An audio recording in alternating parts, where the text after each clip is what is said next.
कल कदाफी स्टेडियम में दो शानदार मुकाबले खेले गए, जिसके पहले मैच में कराची किंग्स ने मुल्तान सुल्तान्स को 87 रन से शिकस्त देकर न सिर्फ खुद को प्लेऑफ की दौड़ में बरकरार रखा है, बल्कि मुल्तान को बाहर का रास्ता दिखा दिया। जी हां, कराची किंग्स की जानिब से अगर हम बात करें तो बड़ी अच्छी परफॉर्मेंस देने की कोशिश की गई और जेम्स वेन से 65 रन की शानदार इनिंग्स खेली। कराची किंग्स की जानिब से दिए गए 205 रन के हदफ के ताकुब में मुल्तान सुल्तान्स की पूरी टीम 16.1 ओवर्स में 117 रन बनाकर पवेलियन लौट गई और इस हार के साथ ही फिर वो खत्म हो गया सफर जो मुल्तान सुल्तान्स का था। पीएसएल सीजन 10 के प्लेऑफ मरहले की दौड़ से वो बाहर हो गया और ये पहले ही प्रेडिक्ट किया जा रहा था। हम डेली जो कन्वर्सेशन कर रहे थे यहाँ पर बैठकर और जो तबसरे हमारे माहिरीन दे रहे थे वो यही कह रहे थे कि इस वक्त जो परफॉर्मेंस है मुल्तान सुल्तान्स की वो ऐसी ही है। इसके अलावा कुछ खास परफॉर्मेंस तो ज़ल्मी की तरफ से भी नहीं दिखाई जा रही है। हम यही देख रहे हैं कि रिजवान की क़यादत में और बाबर की क़यादत में टीमों को बेहतर खेलना चाहिए, लेकिन दोनों यहाँ पर भी एक ऐसे कप्तान जो है वो साबित हो रहे हैं जिनकी टीमें जीत नहीं पा रही हैं। तो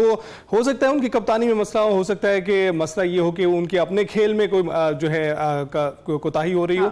लेकिन हम इस पर बात करेंगे। अहमद नजीब सत्ती हमारे साथ मौजूद हैं, स्पोर्ट्स तजज़ियाकार हैं। अहमद, बहुत शुक्रिया हमें ज्वाइन करने के लिए। कैसे आप? जी अल्लाह का शुक्र, उम्मीद है आप लोग भी खैरियत से होंगे। अहमद, वो मैच जो हम डिस्कस कर रहे हैं अभी, क्योंकि कल दो मैचेस थे उनमें से एक मैच मुकम्मल हो चुका है, तो उसी की बात पहले करते हैं। मुल्तान सुल्तान्स को अगर हम देखें तो बहुत ही मायूस कुन कारकर्दगी रही है उनकी और ऐसे लगा है कि मुकाबला किया ही नहीं उन्होंने, हार्डली कोई मैच जीते हैं वो। तो मुझे ये बताइएगा कि आपको लगता है कि इसमें रिजवान का कोई रोल है? क्योंकि अगर देखा जाए तो सबसे ज्यादा स्कोर करने वाले जो बैट्समैन हैं वो रिजवान ही हैं पीएसएल में। तो आपको लगता है कि उनका अपना कोई किरदार है उनकी टीम की शिकस्त में? रिजवान का जी पूरा क्रीम रोल है। कहने का मकसद ये है कि मोहम्मद रिजवान जो है वो, अगर आप देखें तो अली तरीन जो है वो, उन्होंने एक शिकवा किया था पीएसएल स्टार्ट होने से पहले कि पीएसएल की जो जिस तरह से चल रही थी उससे खुश नहीं थे। वो शिकवा कुछ ऐसा मुझे लगा कि आया कि मतलब इस मरतबा उनके सीजन में बिल्कुल परफॉर्मेंस नहीं आई। मुल्तान सुल्तान जब से अली तरीन गले पड़ गया, वैसे भी कह सकते हैं अच्छा गले पड़ गया। इनकी जो कंसोर्शियम है उन्होंने जब इस बाय किया था मुल्तान सुल्तान को, उससे पहले शॉन ग्रुप के पास थी, तो ये सबसे कंसिस्टेंट टीम थे पीएसएल के। इन्होंने सबसे ज्यादा मरतबा फाइनल खेला है पीएसएल का, सबसे कभी एक मरतबा भी नहीं हुआ ये ग्रुप स्टेजेस से बाहर हुए हो पिछले 5-6 सालों में। तो ये और रिजवान की कप्तानी में ही ये आगे जा रहे थे।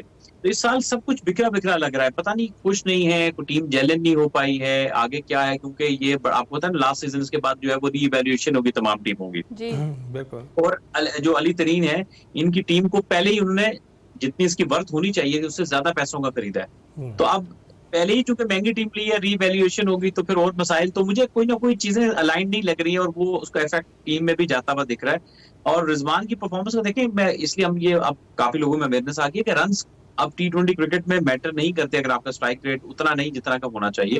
रिजवान टॉप स्कोरर भी रहे, लेकिन ये है कि वो टीम जब नहीं जीत रही है, आप रन्स कर रहे हैं टीम नहीं जीत रही है, तो इट मींस कि यार देयर इज समथिंग रॉन्ग, कि आपकी स्ट्रेटेजी सही नहीं है या जितना स्ट्राइक रेट आपको टॉप से चाहिए उतना नहीं है। तो टॉप ऑर्डर का भी प्रॉब्लम था, मिडिल ऑर्डर में बहुत सारे एंकर जमा कर लेना, कोई प्रॉपर बैट्समैन नहीं मिडिल ऑर्डर में। जो इनका जो सबसे बड़ा प्रॉब्लम अगर क्रिकेटिंग पॉइंट ऑफ व्यू से हम देखेंगे तो लास्ट ईयर जो इनके जो 2-4 सालों से कोर था ना, जो प्लेयर इनके लिए बहुत अच्छा परफॉर्म कर रहे थे, इन्होंने एक एक करके वो सारे प्लेयर रिलीज कर दिए। जैसे कि मिसाल ले लें खुशदिल शाह, मोहम्मद अली और ऐसे कुछ और नाम भी मुल्तान सुल्तान के जो बड़े रिलायबल टीम थे, उन्होंने अपना कोर तोड़ दिया। जो टीमें ज्यादा कामयाब होती हैं अपना कोर भी तोड़ती। तो ये भी एक वजह थी कि मुल्तान सुल्तान ने अपने की प्लेयर्स को जाने दिया और आज वही प्लेयर किसी और फ्रेंचाइज से बेहतर परफॉर्म कर रहे हैं, या इनकी टीम जो है ना उस तरह से संभल नहीं पाई जैसे पहले खेल रही थी। राइट, बिल्कुल ऐसे ही आप सही कह रहे हैं। अच्छा, मुझे ये बताएं अमर, ये जो दूसरा मैच था जो लाहौर कलंदर्स और कोयटा ग्लैडिएटर्स का था, जो कि शुरू तो हुआ लेकिन इख्तिताम तक ना पहुंच सका क्योंकि वेदर कंडीशंस कुछ इस तरह से थी, उस पर क्या कमेंट करेंगे? दोनों टीमों को फायदा हो गया, एक पॉइंट मिल गया और पॉइंट्स टेबल पर अब बतदरीज दूसरे और तीसरे नंबर पर है। हाँ जी बिल्कुल, दोनों टीमें थोड़ा सेफ साइड पे रहेगी। जाहिर है एक टीम जीती तो उसको ज्यादा फायदा होना था, लेकिन ठीक है, मेरा ख्याल है जो पोजीशनिंग इन दोनों की टीमों की है ना, ये एक एक पॉइंट भी लेंगे तो इनको ज्यादा माइंड नहीं उन्होंने किया होगा, क्योंकि ज्यादा माइंड तब करते हैं कि जब इनके लिए हर हाल में दोनों को बिल्कुल टेबल के बॉटम वाली टीमों में होते हैं और ये इनके लिए जीतना जरूरी होता है। हालांकि अभी सिचुएशन ये है कि मुल्तान तो चले बाहर होगी, बाकी जो अभी टीमों के 4-4, 5-5, 3-3 मैच जो रहते हैं उसमें कोई भी टीम क्वालिफाई कर सकती है, कोई भी बाहर हो सकती है। सिचुएशन बहुत सारी टीमों के लिए अभी ऐसी है। तो लेकिन बहरहाल ये है कि दोनों कराची और जो लाहौर है वो कोयटा और लाहौर जो है वो माइंड नहीं करेंगे 1-1 पॉइंट्स को भी। हालांकि अगर लाहौर, मेरा ख्याल है कि अगर ये जीत जाता तो वो इस्लामाबाद को, अगर कोयटा को बड़े मार्जिन से हरा देता तो वो टॉप भी कर सकता था। सो एक अच्छा मैच होना चाहिए था, लेकिन अनफॉर्चुनेटली वेदर से अब हम क्या कर सकते हैं, क्रिकेट तो वेदर पे डिपेंड है। अहमर, ये तो है ही, क्रिकेट और वेदर दोनों साइड बाय साइड चलते हैं। लेकिन ये बताइएगा, मुल्तान सुल्तान्स की बात हो रही है, तो ये एहसानुल्लाह और शाहनवाज धानी की तो उनको बददुआ तो नहीं लगी कि कहीं जिसकी वजह से वो इस PSL में अच्छी कारकर्दगी नहीं दिखा पाए? नहीं, ये खाली बदुआ नहीं है, झोली उठा के दिए तो ऐसा है कि शाहनवाज धानी को भी रिलीज कर दिया। ये इनके बड़े, इन्हीं ने ही इनको सुपरस्टार बनाया था एक किस्म का, मुल्तान सुल्तान ने। और एहसानुल्लाह तो चले मैं अंडरस्टैंड कर सकता हूँ कि इंजर्ड हो गए थे और वो पेशावर ज़ल्मी की टीम के साथ ट्रेन कर रहे हैं। बल्कि मैं ये कहूंगा कि मुल्तान सुल्तान ने ख्याल भी काफी रखा है एहसानुल्लाह का।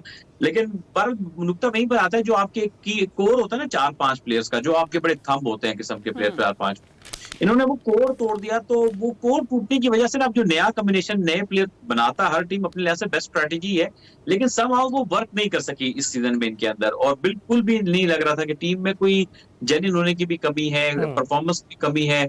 और प्लेयर बुरे नहीं, अच्छे खासे प्लेयर हैं। जॉर्डन इतने अच्छे मार कर रहे हैं आके। बिल्कुल ऐसा ही, सही कह रहे हैं। अच्छा, अब वही लग रहा है इस वक्त, तो मैं तो यही कमेंट करूंगी कि मुल्तान सुल्तान्स की जो टीम है वो पुराने वाली लाहौर कलंदर्स लग रही है, जो पहले हुआ कर रही थी अपनी परफॉर्मेंस से। फिलहाल आज का जो 22वां मैच है उस पर क्या कहेंगे? Islamabad United versus Peshawar Zalmi. जी बिल्कुल, इस्लामाबाद यूनाइटेड वर्सेस पेशावर ज़ल्मी। पेशावर को बका की जंग लड़नी है, इस्लामाबाद को अपने जो है ना बका को बरकरार रखना है, क्योंकि टेबल टॉपर्स हैं। अभी रिसेंटली लाहौर से वो पहला मैच आ रहे हैं सीजन का, बल्कि मेरा ख्याल है 8-10 मैच लगातार जीत रहे थे PSL की में ऑन द ट्रॉट। उनका एक बराबर था और उसके बाद वो एक मैच भी हारे। तो पेशावर के लिए भी यही मसाइल है कि बहुत से लोग कहते हैं कि बाबर टॉप ऑर्डर में चल नहीं रहे हैं, लेकिन स्टिल वो चूंकि कप्तान है तो वो टॉप ऑर्डर छोड़ना नहीं चाह रहे। उधर से मिचेल ओवन जो कि टॉप ऑर्डर में खेलते हैं ऑस्ट्रेलिया के, उनको इस वजह से टॉप ऑर्डर में जगह नहीं बनने की वजह से उनको मौका, इतनी बॉल्स नहीं मिल रही। वो बड़े हार्ड हिटर हैं, बड़े जबरदस्त प्लेयर हैं कि उनको बहुत लोअर ऑर्डर में बैटिंग करना पड़ रही है। फिर TKC टॉम कॉलर कैटमोर जो है वो, उनकी कंसिस्टेंसी पे बड़ा सवालिया निशान है। वो कोई 8 मैचेस में फ्लॉप होते हैं, एक में चलते हैं। इस बार तो सोने पे सुहागा कि इतनी मौसम खराब हो रहा है, उसमें बाल भी लंबे कर लिए हैं TKC ने। तो बात ऐसे ही है। तो अमर, बहुत बहुत शुक्रिया। PSL पर गुफ्तगू की हमने और PSL की ताज़ा तरीन सूरत हाल से अपने नाज़रीन को आगाह किया। और हम देख रहे हैं मुल्तान सुल्तान का तो जो PSL 10 से जो है वो सफाया हो गया है, वो छोड़ चुके हैं, क्योंकि अब वो प्ले ऑफ मरहले में दाखिल नहीं हो सकेंगे। लेकिन इस्लामाबाद यूनाइटेड को जो टक्कर दे रहे हैं वो लाहौर कलंदर्स और कोयटा ग्लैडिएटर्स, ये दोनों टीमें खतरनाक हैं और फाइनल में किसी को भी आप तवक्को कर सकते हैं कि प्ले ऑफ मरहले के बाद वो आमना सामना कर सकते हैं। अभी हम ब्रेक पर जाएंगे।